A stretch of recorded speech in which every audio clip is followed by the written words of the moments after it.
Alhamdulillah wa salatu wa salamu ala rasulillah wa ala alihi wa sahbihi wa man walah. Amma ba'd.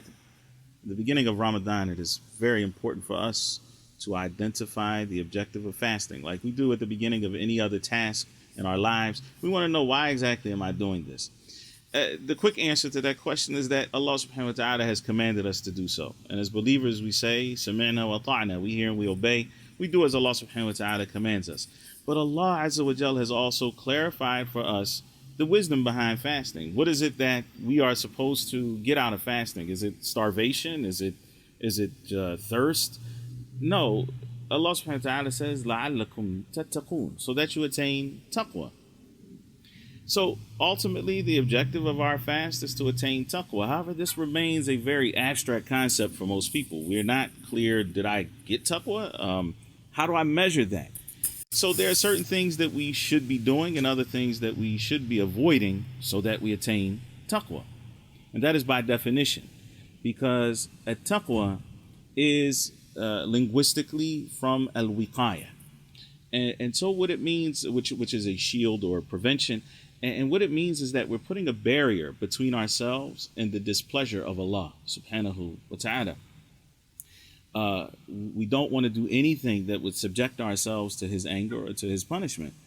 At the same time, we get there through sincere devotion to Allah subhanahu wa ta'ala by obeying His commands and by intentionally avoiding any of those things which would displease Allah subhanahu wa ta'ala, or those things that He has prohibited. And from the most succinct a hadith of the Prophet ﷺ on this particular topic is his statement, "Man lam yada' qawl az-zur wal 'amal bihi wal jahl falaysa lillahi haja an yatruka ta'amahu wa sharaba." Whoever does not leave off false speech and evil actions and al-jahl, which is from al-jahala, which means to act foolishly. So one may act evil, and then there are things that people do that are just foolish and without discretion. All of that needs to be left during the fast. The Prophet ﷺ said, whoever does not leave off those things, then Allah subhanahu wa ta'ala has no need for him to leave off his food and his drink. So it is clear here from this hadith of the Prophet ﷺ that the objective of fasting is not simply to leave off food and drink. That's the definition of fasting. Right, you're going to leave off food and drink. You're going to leave off sexual intercourse during from Fajr till Maghrib. That's the definition of fasting. However, that is not the objective of fasting. So notice here that the Prophet ﷺ says, whoever does not leave off false speech, lying. This, the scholars have deduced from this particular hadith, that whoever lies during the daytime of Ramadan, then he is not rewarded for the fast.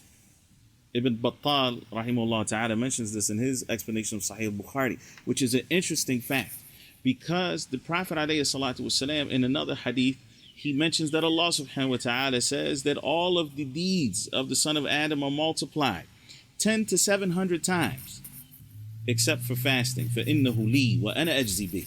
Except for fasting, it is for me, and I will reward for it. So Allah subhanahu wa ta'ala is mentioning that the reward for fast may be far greater than 700 times what a person has done. All of that can be wiped away with a little white lie, which we don't have in Islam anyway. It's a lie. There's no little white lies. And so it's very important that we watch what we say during the daytime of Ramadan. And this should be easy for us, because we all recognize, we're very self-conscious in Ramadan. We recognize that the odor in our mouths have changed. It's not what it was. It's not pleasant. To Allah subhanahu wa ta'ala, it is more pleasant than the smell of musk. But to the rest of the creation, it's not. And so we're very self-conscious. We should be of fewer words. We should be thinking more about what we're saying, being conscious of what we're saying.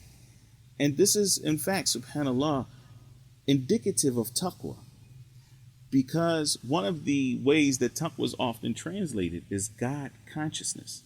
And so the fact that now we are being more conscious about what we say, being more conscious about what we do, making sure that it is pleasing to Allah subhanahu wa ta'ala, then inshallah, this will help us on our path of attaining taqwa. We ask Allah subhanahu wa ta'ala to make us from amongst the muttaqeen and to forgive us our sins and to make us from the maghfureen, the forgiven, in this great month of Ramadan. أقول قولي هذا وأستغفر الله والسلام عليكم ورحمة الله وبركاته.